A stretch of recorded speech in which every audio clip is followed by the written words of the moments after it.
we're living in the moment. So don't look back, it's a long, long road ahead. A long, long road ahead.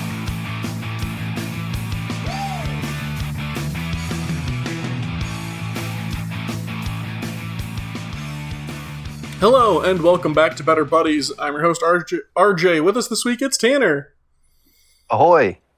And John. Avast. Yar. Yar. Ye scurvy dogs, the icebreaker this week. What is the most boring activity imaginable? Working a 9 to 5. Yep. That's pretty up there. Working an assembly line. That's even more up there. Watching paint dry is a classic. It's a saying for a reason. Yeah, but like, why would you do that? I don't think anyone should, but there's a reason it's on the list. And I do think it would be a very boring activity. Watching grass grow. Hyper-situational one. This is very, very dependent on your personal beliefs, but going to church, in particular Greek Orthodox, which is 2 hours, and thank the Lord I've never had to go. I've gone to one. I cannot. They do have one thing going for them, and that is that everything is sung. That's kind of nice. Like, yeah, there's very little, if any, just regular speaking. Still 2 hours. Yeah, it's a lot. And I get bored out of my gourd going to regular old 1 hour church. Yeah, can confirm. Like, more power to people who are really super engaged and involved and it works for them. The most interesting church has been for me has been, like, as an adult, I've actually started paying attention to the sermon. But when I do that, I'm also now kind of actually paying attention to what's being said and going, I don't know about this. Like, Vehement disagreement sets in. Not even vehement disagreement, but like, because it hasn't always been that bad. Occasionally it gets vehement, but like, I just distinctly remember there was one sermon that talked about, like, that was comparing the Catholic faith to like a mountain hike or something. But the overall, which, you know, it makes sense, it's a Catholic church, but the entire sermon was Catholic-centric to the exclusion of other religions existing. And in my head the entire time I'm going like, this is not taken into account like the entirety of Pan-Asian religion options that existed parallel to, prior to, and after Christ. Like, this metaphor doesn't actually adhere to a global worldview unless you ignore that there was anything in reality besides, like, Rome and Jerusalem for the first 2,000 years of human history. Nice. Would be bad marketing otherwise. Yeah, like I said, like, I know it's, you know, it's a Catholic church, you're gonna get a Catholic-centric sermon, but I've yet to really square those two pegs, you know? Yeah. I went the other week with my mom and grandma, and the whole, like, Bible reading was about learning to delegate. Really? At the beginning of the church's life. Yeah. It was like, I don't know, the apostles were overwhelmed, and it's like, hey, we need help running this thing. Go find some trustworthy people and give them stuff to do. Like, oh, okay. What's the lesson here? The lesson is no cult can survive on 12 members. But yeah, no, I mean, that's a fair... It's an interesting choice for a reading, because I feel like so often You know, you've only got 365 days in the year and 52 Sundays for the people that only go on Sundays, and then only Christmas and Easter happen once each for the people that only go twice a year. You really have a limited amount of time to capture people, and that's an interesting choice of passage to pick. I don't know if it was one of the ones where their business of capturing people. Fair. No, they're in the business of how do we manage our empire. Playing Civilization 5.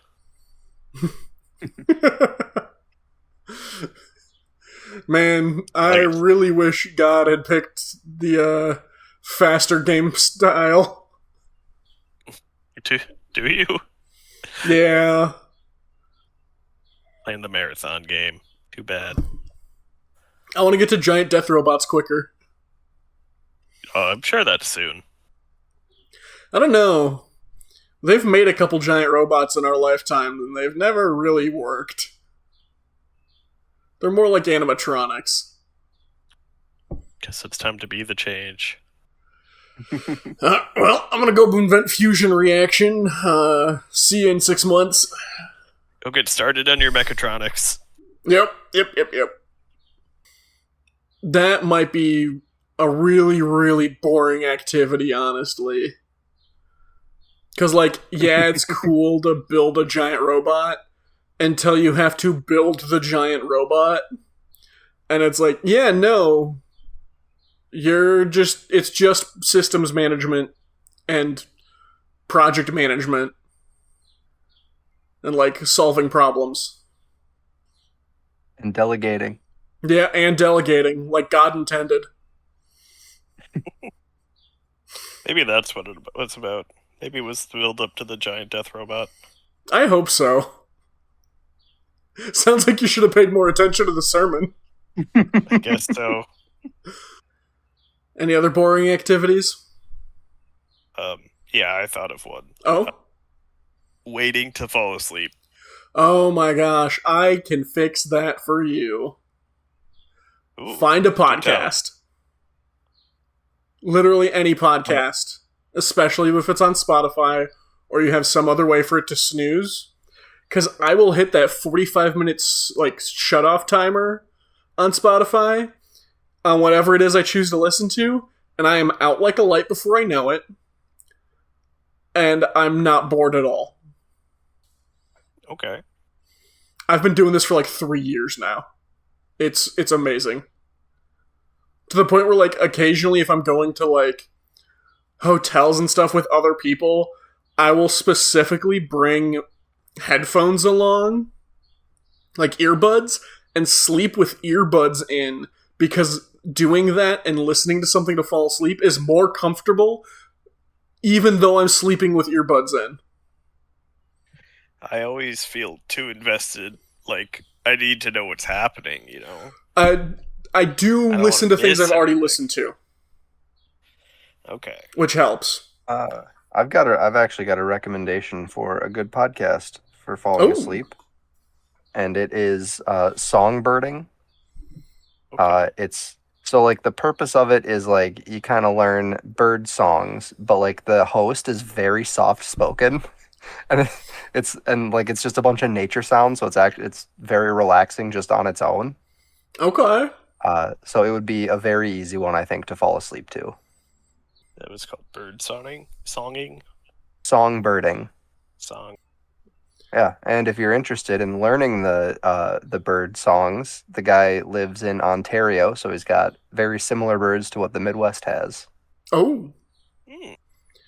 My recommendation, since you've already listened to it, is go back and use Dungeons and Daddies.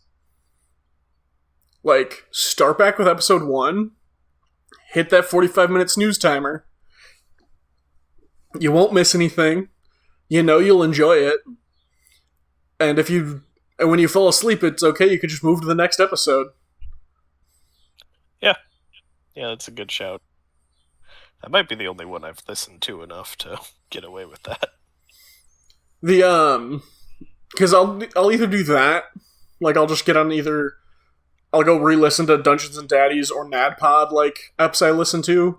I've been on more of a NADPod kick lately, but I've specifically been listening to their non-campaign episodes for the most part. So like the weird shit of like, oh, we're doing energy drink sommeliers this episode, or let's go taste test some M&M flavors, or here's our what if scenario show. But yeah, that is a very boring one, especially if you can't sleep. Yeah, it's the worst. Trying to think if there's anything else I think is just incredibly boring. No, I think that's some of the most boring stuff for me. Because anything else is like one-off incidental borings, you know? A college lecture with a particularly unemphatic professor. Oh, yeah, that'll do it. But the good news is if you fall asleep, you're still absorbing the information. Uh-huh, yeah, that's what I told myself too. Hey, it worked for me. I don't know what to tell you. Well, okay, you can't fall asleep. You have to zone out. That's the sweet spot. I learned the hard way playing Minecraft doesn't count. No, it does not. You gotta play games on your phone.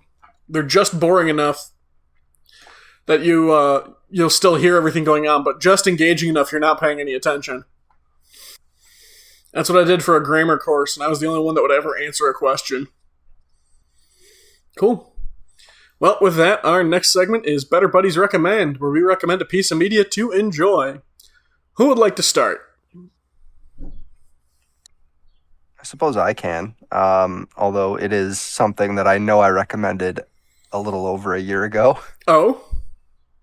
It is Monster Hunter Wilds. Did you get back into it? I did. I started picking it up again last week. They just made their announcement for their Master Rank expansion, which is coming out in 2027 at some point. They didn't give a time frame, just 2027. Okay.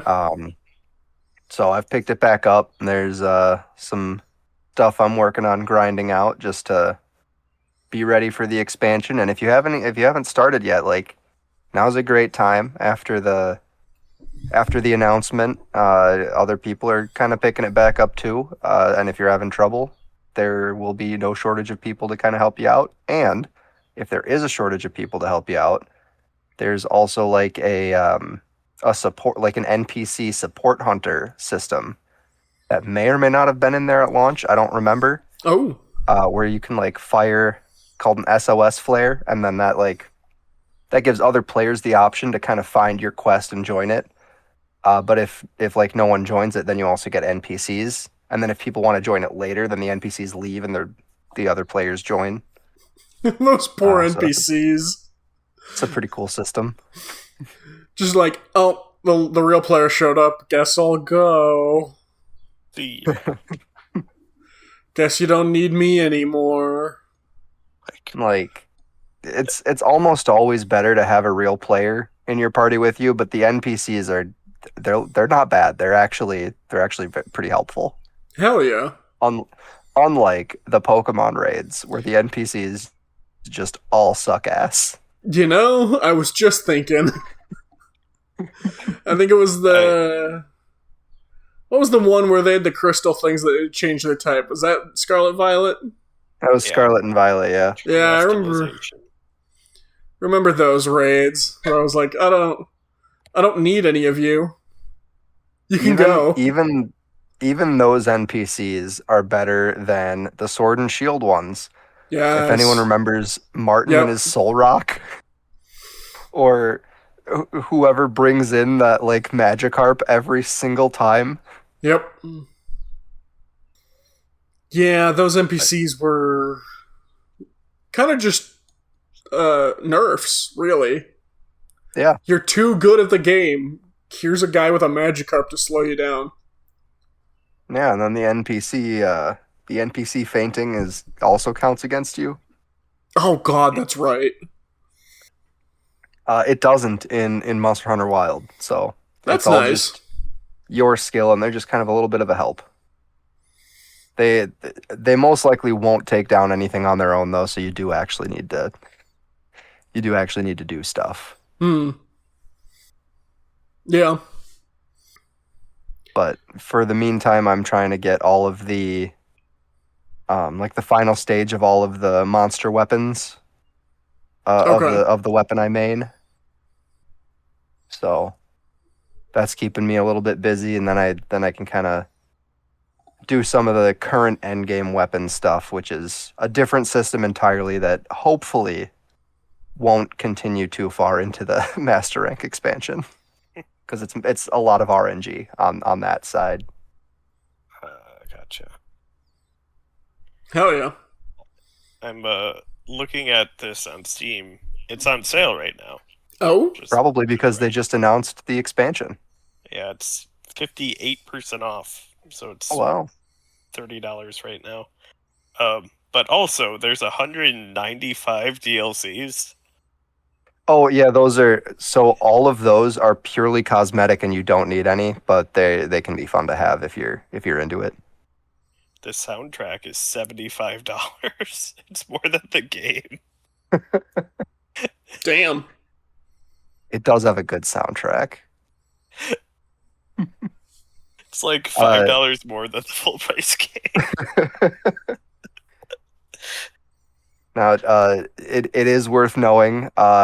Be warned. I haven't played it on Steam, but I know at least for a while there were some pretty major issues on PC with getting it to run right and look good.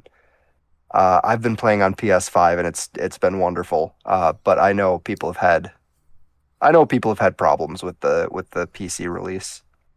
And I think probably those have mostly been fixed by now, but I really have no idea. I would hope so. It's been a year. There's still a review from May 31st that it still randomly crashes. Ruh-roh. Sounds like Fallout New Vegas, am I right? I couldn't tell you. But it is great on console. Something praying for nuclear winter.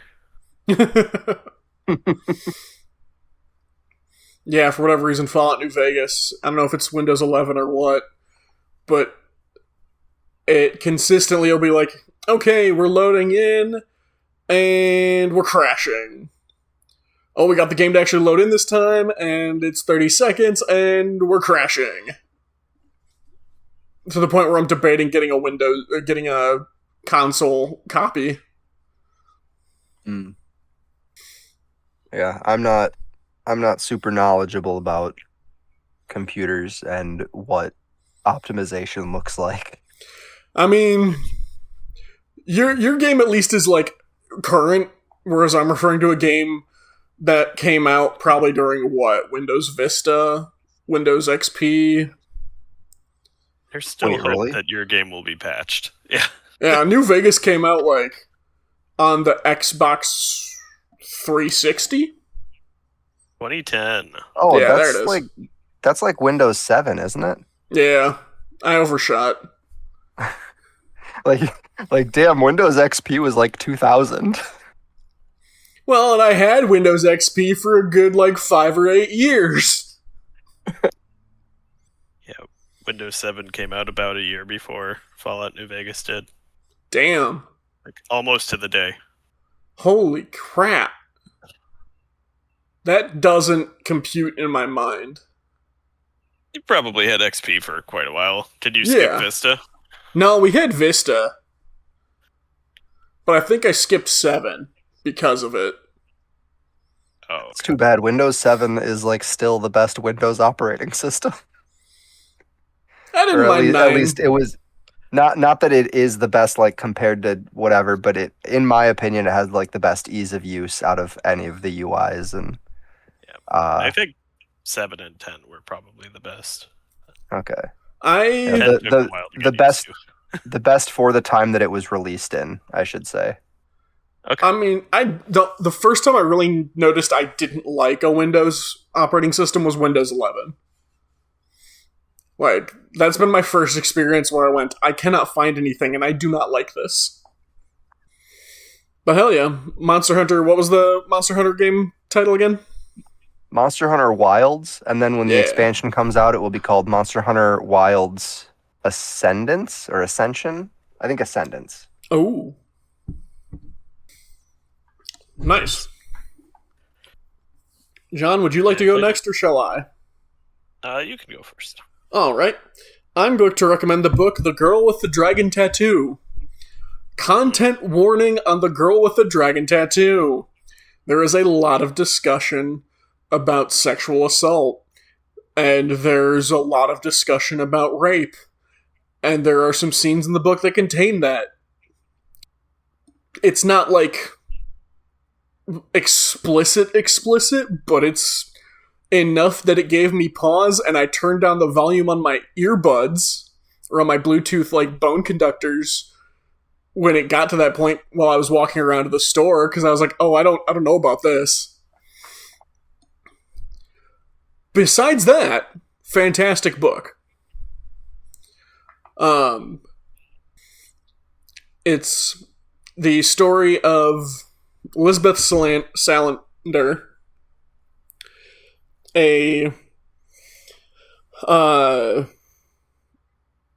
Elizabeth Salander is a information collector for a security company in Sweden that, like, it's one of those security companies where they'll do, like, actual, like, bodyguards and stuff, but they'll also do background checks and, like, dig up all the information on someone. And she's, like, a specialist for them that gathers information on people. And Mikael Blomkvist is a journalist who got trapped in a libel conviction. And the, like, the 80-year-old head of one of Sweden's wealthiest families hires Blomkvist to investigate the death of his niece, Harriet Vanger, in the 60s. And the book is set in, like, the early 2000s. And so Blomkvist is investigating under the guise of, like, writing a book about the family. And Salander had been hired to look into Blomkvist. And the story is kind of how their two paths cross and crisscross, and eventually it takes to, like, halfway through the book, but she gets, like, he finds out who she is and is like, okay, I need your help.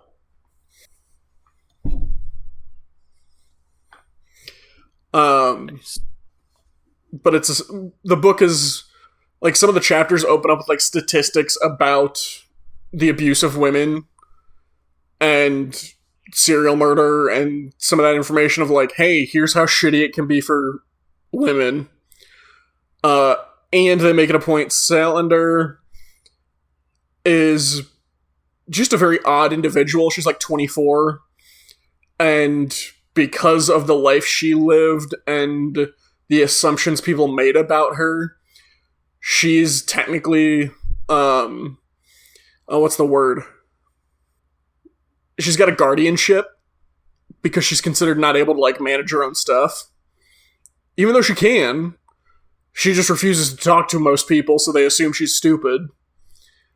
And so there's some, like, commentary in there, too, of, like, yeah, if you've got a good, like, guardian or a good, like, person in the system actually doing what they're supposed to do, it's fine, but, like, if you get a shitty one, it's really bad, and they're, like, these people who are stuck in guardianships are more likely to be abused. But, yeah, overall, very intriguing mystery. And part of it, too, is, like, the Vanger clan in Sweden mostly lives on an island, and Harriet disappeared from the island on a day that the bridge collapsed. So it's like, where'd she go? Did she die? Who killed her? What'd they do with the body? Did they, like, hide it on the island? Was it tossed in the sea? Did somebody take it off the island? And overall, just, yeah, really, really engaging book. Nice. Yep, sounds like there's a lot going on. Oh, yeah. Well, because it's kind of one of those locked room mysteries, right? Of, like, nobody could get off the island. So, where'd she go?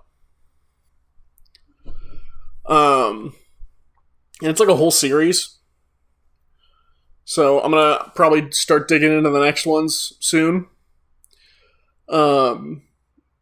Because part of the reason Blomqvist takes the job is to save his magazine that like company and keep them going. So the entire series is technically called the Millennium series based on the magazine he runs. And when I like going into it, I was fully expecting like, oh, the girl with the dragon tattoo. I know it's about like this punk tattooed like woman who's super cool and badass. And then all these books must just be about her. And like I read through the descriptions on Libby for all the other books, and I'm like, oh, nobody ever fucking talks about Mikhail Blomqvist, the journalist, and he's kind of the lead guy in all of these. Like, they're very much co-leads, and nobody talks about him. Even though he was played by Daniel Craig.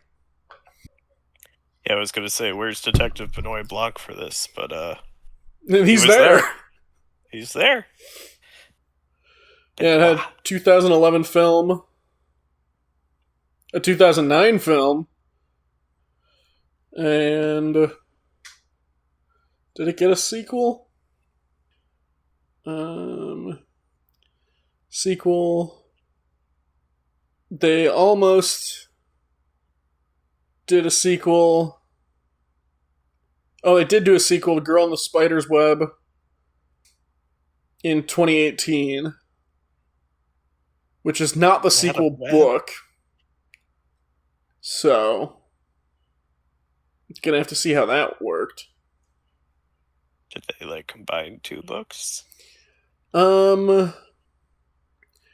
I think they just skipped ahead and kind of just built. Okay, yeah, because the Girl in the Spider's Web is dives into like some of her family stuff, and I think they just skipped over to that one because according to Wikipedia, it was also a soft reboot.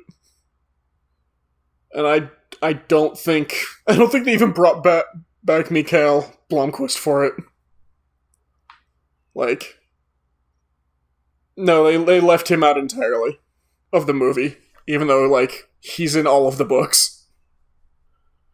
The only thing I remember hearing about that movie once it was out was everyone going like, they probably shouldn't have included like the scenes with the sexual assault stuff. And I heard literally nothing else about it. I haven't seen Girl with the Dragon Tattoo yet, but I'm gonna be honest, they're kind of important scenes. Like, you could remove them, but it's really... You definitely shouldn't just, like, full-on do it, just to have it. But there are components that you would need to keep in some way, shape, or form of, like, to really convey, hey, this is abuse, and this is terrible and atrocious. But also, part of her response to it demonstrates how she views the world, and how she handles shit. Yeah, I'm not making a judgment call on having them in the movies. I guess the point I was trying to make was more of like, I can see why they would want to distance themselves from the first one a little bit. Yeah. Because like that was literally the only thing I heard about the movie. Oh, and like, was talking as about I was those scenes. skimming the article, like they'd originally planned to do the next 2 books, and then all kinds of plans got scrapped to the point where like, because there was just so much time in between, they ended up replacing based on like schedules and whatever, they just replaced the main actress for Lisbeth as well. It's like, they didn't bring anybody fucking back from the first movie anyway. Oh. Yeah. But it was overall really well done book. And I have come to find that I have a favorite audiobook narrator now. It is... Oh, I got him on here on Dune. Give me the title details for Dune! My favorite audiobook narrator is Simon Vance. He does all the Dune books. Did the Girl with the Dragon Tattoo series. What's something else people might know?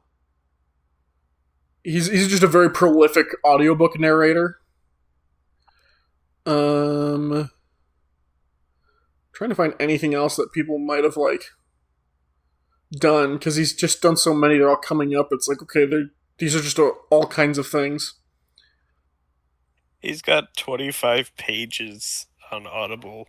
Yeah. 20 items per page. Yeah, he's a very prolific. He's got 11 pages on Libby. Oh, he did a Don Quixote. That's neat. But yeah, Simon Vance. Love him as a narrator. He just works for me. My favorite that I've encountered so far is still Andy Serkis. Serkis is good, don't get me wrong. He did a great job with Lord of the Rings. All I've heard him do is Lord of the Rings, but that is stuck with me so hard. Well, I don't know, there's something... It's something that I noticed, especially like because I've been doing the Dune series, and then when I booted up Girl with a Dragon Tattoo, and I was like, oh, it's him! Oh, I know I'm going to enjoy this reading.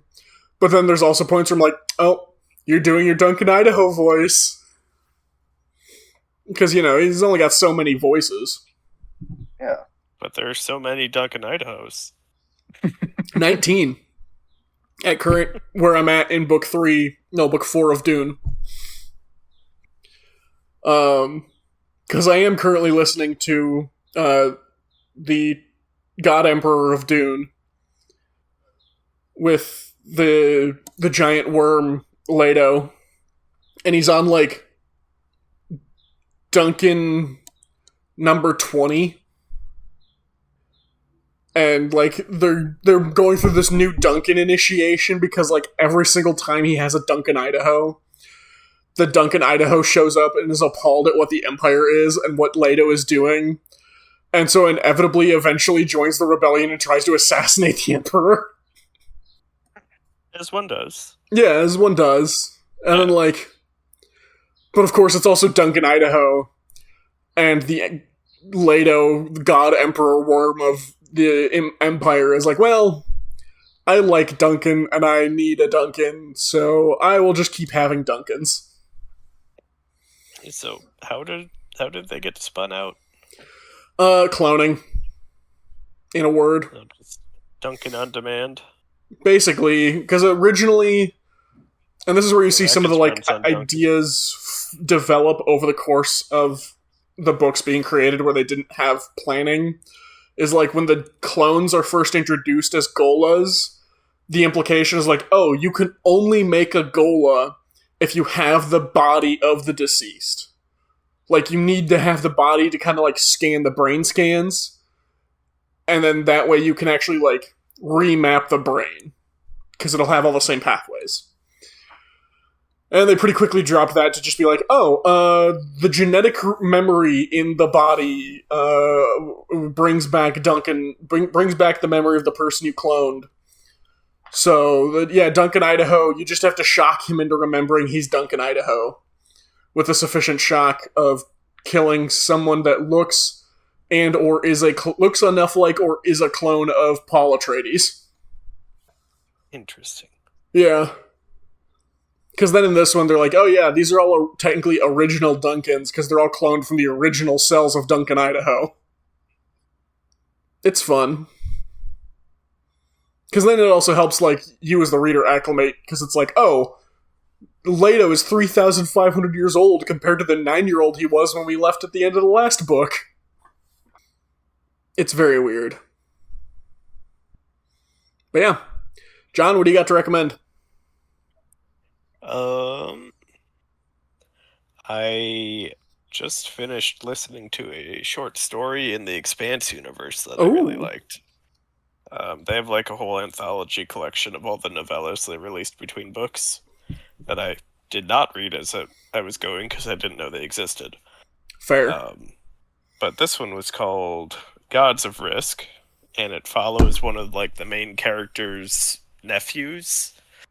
He's a teenager on Mars, and he's like at the point of his life where he's about to go off to college and stuff, and he's secretly cooking drugs on the side. he's all wrapped up in this business, and he's like trying to keep that part secret and feeling guilty about it, and like the solar system's in political turmoil, so all that's changing. His aunt just like left the military and she's living with them, so her life's a mess too. So it's just this like fun story about the risks from his eyes as a young kid and how life is changing for everybody. Hell yeah. It just was fun tone, well put together, good world building. You don't have to say if I'm right or wrong, but my called shot is that he passes off the drug production business to his aunt. To Walter Hartwell White. Yes, his aunt, Walter White. That is incorrect. But damn. Yes. And like, you don't need to know about the other events of the series to read it necessarily. It's pretty self-contained. Hell yeah. But it certainly helps, but it's very much like a local story. That's one of those things that I always find super impressive because short stories are so much harder to do effectively. So then to take a franchise or an IP or something like that where it's like, oh, this is an entire book series, and then I'm going to slot a short story in here somewhere. And then also make it understandable and comprehensible and entertaining and enjoyable if you haven't read all the other stuff. Like, that's a real trick shot. Yeah. It's part of a collection called Memories Legion, I believe. Okay. And there's a couple other short stories in there, but I'm only halfway through it right now, but that one really stood out to me. Nice. Because, you remember being a young man straining against the bonds of your childhood as you're twitching. As I'm cooking drugs. As you're cooking drugs. All the meth I made. Yep. But yeah. Oh, yeah.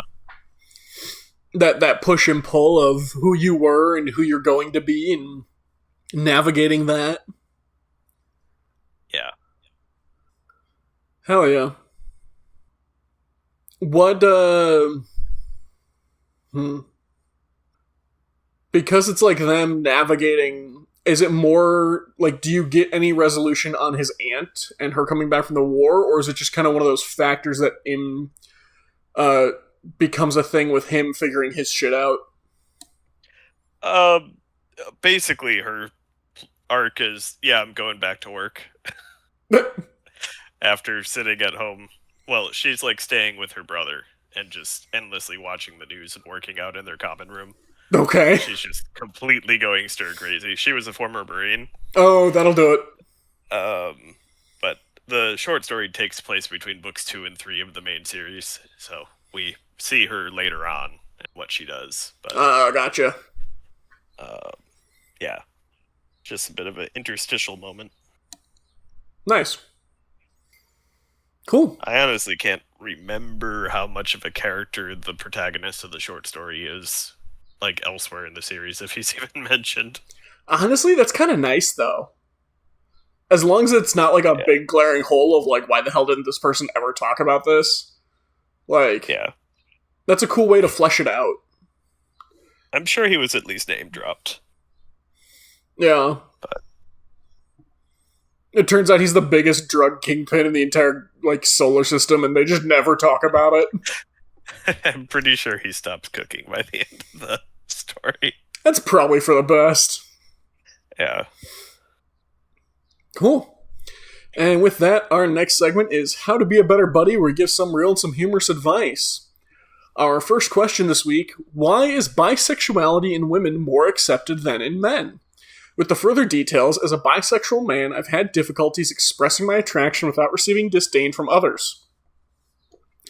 Although I've had relationships with girls, people still assume my attraction to women is fake, and I'm just a closeted gay man. A good number of straight women find the thought of dating a bi man as unappealing, while their male counterparts see bi women as a plus. Male-loving male intimacy is seen as something gross, while girl-on-girl action is quote-unquote really hot to most people. Bi girls can get away with being quote unquote straight passing, but if a man even hints that he likes guys, then he will apparently always pick them over girls. I wonder why that is. Yeah, don't know if I feel qualified to weigh in much on this topic. Here's my 2 cents that I just off hypothetical land. There's a couple things to kind of thread together here to come to the whole. One, as far as the girl on girl action being quote unquote really hot thing, the coming from the place of toxic masculinity and patriarchy that society has come from, girl on women and doing things with women being hot is, it's taboo. It's not allowed, and women are generally more attractive, so it's really hot for 2 women to make out or whatever it is. And it's okay for dudes to be into that because that means then that they are quote that they're not gay. But the male-loving, male intimacy being seen as something gross stems from the homophobia around patriarchy and toxic masculinity. So if it's acceptable to be into people like lesbians doing things, but it's not cool to think it's okay for men to do things with men. Couple that with the difficulties, tangential knowledge here, difficulties around the LGBTQ movement and its growth in the last, we'll go 40 years, just as a ballpark. The bisexuals have generally had a difficult time, not generally, that may be too general. I've heard stories and claims from people who are bisexual as the problems with being straight passing or not being quote unquote really part of the movement when they show up at pride events, because unless they show up with a partner of the same sex, well, are they really bi? And then if they do show up with a partner of the same sex, well, you're just a closeted gay. So I think that's where a lot of the things come from, is there's lots of different just like biases and prejudices and phobia coupled with the fear from prior discrimination experience, so that you're kind of getting it on both ends. And that was not a double entendre. All right, I'm gonna add to yours a little bit. Please. Push back. I'm gonna push back a little bit on the like, girl on girl is like taboo, and so it's hot because it's taboo. I don't think that's so much of it. I think it really is more of like, because it like being porn brained, and and like in porn when you get girl on girl, it's usually like a like very very male gazy, two hot women making out, and it's like, okay, I can enjoy this intimacy and there's no penis. So like the like, I can be into this and it's not gay type thing. It is a big thing. I just don't think the taboo part is that for this specific instance. Now, yeah, there is a lot of like, I mean, it really is all like patriarchy. Yeah. In terms of why it's more acceptable, quote unquote, in society to be a bi woman than a bi man. Like bi erasure is kind of a thing. Like you did describe that in the like bisexual people going to pride events with like a partner of a different gender from them, and like not feeling quite like they're supposed to be there type thing. And that kind of goes from both ends. Like, so some straight people will be like, oh, you're into guys too? That's gross. But then like you'll get gay people that look at it the other way and like, well, you're not really one of us because you also like women, kind of thing. So you're kind of getting the worst of both at that point. Yeah. And then there was one more point that I had. Oh yeah, like with like straight men seeing a bi girlfriend as a plus, that's also just patriarchy. And like, ooh, maybe she'd be open to a girl boy threesome type thing, and like that's just kind of gross. Um, it kind of gross to see that as an opportunity, I guess. Oh, I didn't even think about that part. Yeah, that's I like, I didn't even and clock that when, like, with the a good number of straight women find the thought of dating a bi man as unappealing, while their male counterparts see bi women as a plus. And I didn't, my brain didn't even clock of like why that would be a plus. yeah, Damn. the and like the whole thing about like the um for both men and women seeing a bi man as like grosser that way, that's also all still patriarchy kind of thing, and internalized misogyny when it's like a woman having a bi boyfriend, and that's like, oh, that's gross, I don't want that. That's So, also just a byproduct of patriarchy. question for you that maybe, I don't know if there's an answer to it or like a direct answer, but with the bi male being seen as more gross because of the patriarchy, I almost wonder, is that like a power dynamic thing? Of like, a bi man is technically, I mean, this is very just patriarchal lens, but is a gay man or a woman would be subordinate because a bi man would get with either one. And I'm basing this a little bit off like in ancient Rome with the like in Sparta, if you were the top in a gay relationship, gay physical relationship, you were considered the man. Yeah, I don't really know why that would like Fair enough. that's possible. It's gonna vary by person. Like everyone's gonna kind of have their own Yeah. reason for seeing it in a negative light. No, that Like makes sense. yeah, some are just gonna be weirded out just straight because of the homophobia, like, oh, like men shouldn't be with men type thing. Some are probably going to be weirded out by what you've just described, where it's like, oh well, if he was like if he was the bottom, then he's like too submissive for me, and like yeah, it's going to be highly variable, but it does all kind of, I believe it does all kind of stem from patriarchy and society saying like what a man is supposed to John, why be, are and you leaving that that in the comments? That's so good. It's the episode title. Don't worry about it. It's also very much a text pun. I don't think it would track. No, I think I That's all think right. a byproduct of patriarchy absolutely tracks verbally. It's so It's a good good. It's so pun. true. Good pun. I think it's your pun, Tanner. I just transcribed what you said. I didn't even notice the pun was there. It's your pun. Okay. Anyway, I don't know that I've answered anything quite I mean, this is a very right, but complex question for us to answer on our comedy podcast. yeah. uh let's see,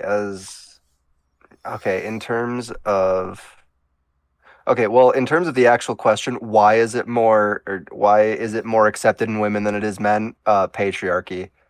And then secondly, as a bisexual man, I've had difficulties expressing my attraction without Question receiving disdain from others. the last Um, point on this one, but if a man even hints that he likes guys, then he will apparently always pick them over girls. Is that a is that actually an assumption? I'm That not sure. projecting.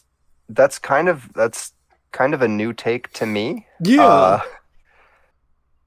but I don't know. I've generally kind of been in progressive circles, so and also myself. I call myself bi because I do experience attraction to men sometimes, but it is much less frequent than my attraction to women.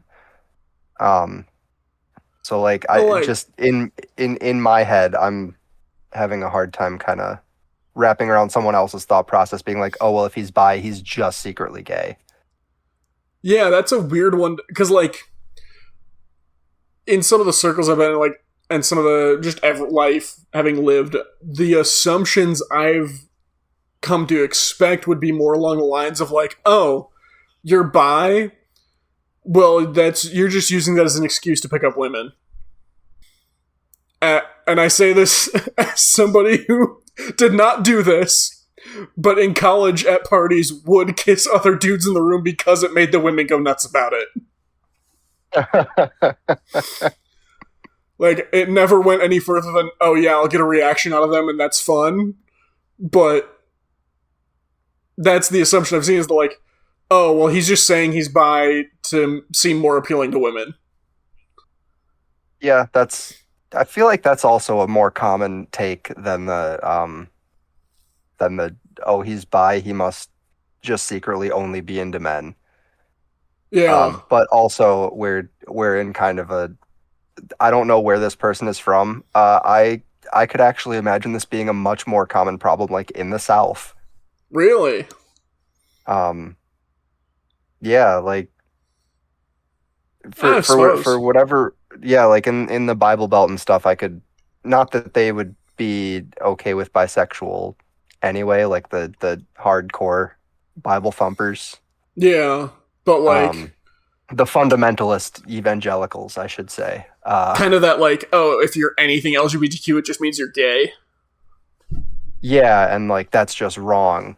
So I could maybe see that being a bigger thing in like other geographic areas. It's just not one I'm super familiar with here. Fair enough.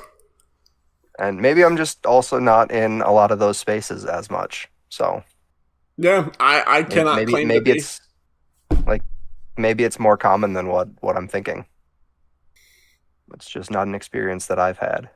Write in and tell us how wrong we are. And our next question, probably the last one this week. How would you react to being given a self-care package? With the further details, hi! So summer break started a few weeks ago for me and my boyfriend, and I have the idea of making him a self-care package of sorts as like a back-to-school thing. He has issues with hygiene at times because of his depression. One of the ways I try to prevent my own depressive episodes, or start to get out of one, is by keeping a really strict self-care schedule. I want to surprise him with something like that, nothing too complicated, just like shampoo, body wash, etc., in hopes it'll make things a bit easier and more fun for him, and to get him to stop using Axe deodorant, lol.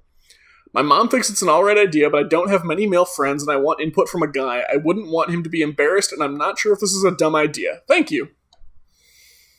This is extremely variable, and just getting input from other guys is not going to help.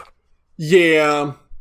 My first thought is you can do this, but you cannot send it off without being there in person to walk him through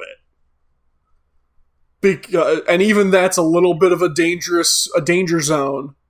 But if you hand this basket to him as he goes off to the next year of college or whatever the hell, and you're not going to be like hanging out with him to open it, he's going to receive a basket of soaps and a note that says, hey, you stink, when you get depressed.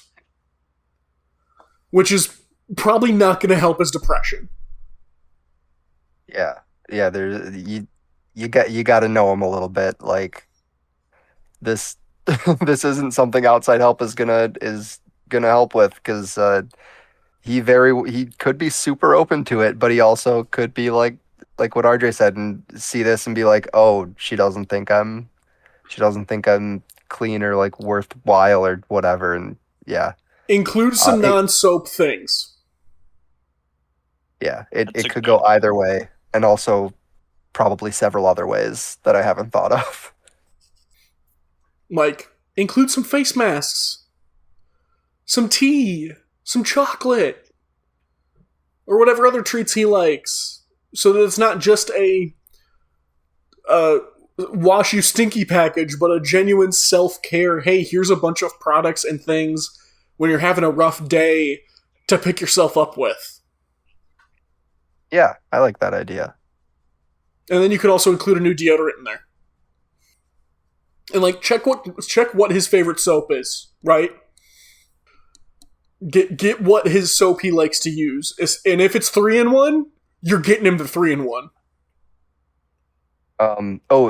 This could also be mitigated with like, don't start with this. Start by doing like, I don't know, some like self-care dates together. Yes. Like a sort of a pseudo spa day kind of thing. You don't have to like go to a spa because that can be super expensive. But like, yeah, get a couple of face masks and like do the stuff together. And then Get some like lotion. if he seems receptive to that, then you can go ahead with the care package. You gotta build the runway before you Yeah. could fly the plane. Much like drug cartels do. Yes. Of course. Yeah. Because, yeah, like Tanner's saying, like, do some self-care dates, do some face masks, get some chocolate, truffles, do some lotions, do some tea, do some, like, breathing exercises, or some calming music, some crosswords, sudokus. Yeah, like head massages, like Yeah. like what if you go get a haircut and you get the like shampoo and head massage treatment, like just do that to each other. One of those That head could be scratcher fun. things. Yeah. Like, do some of that shit to prep him, so that when you give him the basket, you say, "Hey, remember all these fun dates we had? I thought you might like this." Because then, when he uses it, he's thinking of you and all those wonderful dates you went on, and not, "Oh my god, she think I stink." Yeah, and there's also a decent chance that like when he gets depressed and he slacks on his hygiene, like he knows he's slacking on his hygiene. Yeah. And he already probably feels bad about it. Well, maybe that's also very variable. Some people will feel bad about it and be like, "Oh, I'm a piece of shit. I haven't taken a shower in a week." And some people will just kind of be like, "I don't need to shower. I smell fine. Who cares?" It's a back to school thing. Yeah. So it's doable, but you gotta be like a brain surgeon on this one. This is not a like, oh, we've been going out for a month and I'm gonna try and do a Hail Mary pass. This is like we're a committed relationship and I've got like a month to do some pre-dates before I give this gift. Yeah, and like assuming you guys have been together for a while and it's pretty serious, you probably know some people that are close to him that might have some better insight on this than we do. That too. Talk to his Like- friends. Yeah, his friends is like, I don't know, if he's got any siblings, maybe. Well, I don't know, maybe not. That can be Probably hard. not They the might give him a hard siblings. time about it. Maybe parents, probably not siblings. Depends on his relationship to his family also. Yeah. And then keep in mind if you do ask his friends, they're probably going to tell him. Just, they're boys. Boys have a worse track record of keeping secrets, so. Yeah, does he have any female friends? Like any close female friends? Like they could probably give you some insight on it. And there you go. Problem solved. And with that, thank you both for joining. Thanks for having us. Yes. Love you both. Love you too. Two. Thank you to the band Problem of Interest for letting us use the song Living in the Moment off the album Cross Off Yesterday. You can find them on iTunes and Spotify. You can find us on iTunes, Spotify, YouTube, or wherever fine podcasts are sold. We're also on social media. Our Facebook is Better Buddies. Our Instagram is Better Buddies Cast. We post updates about the show. Our email is betterbuddiescast@gmail.com. You can send us fan art, hate mail, declarations of love and or war, icebreakers you want us to answer, or questions you need advice on. And last but not least, be a better buddy.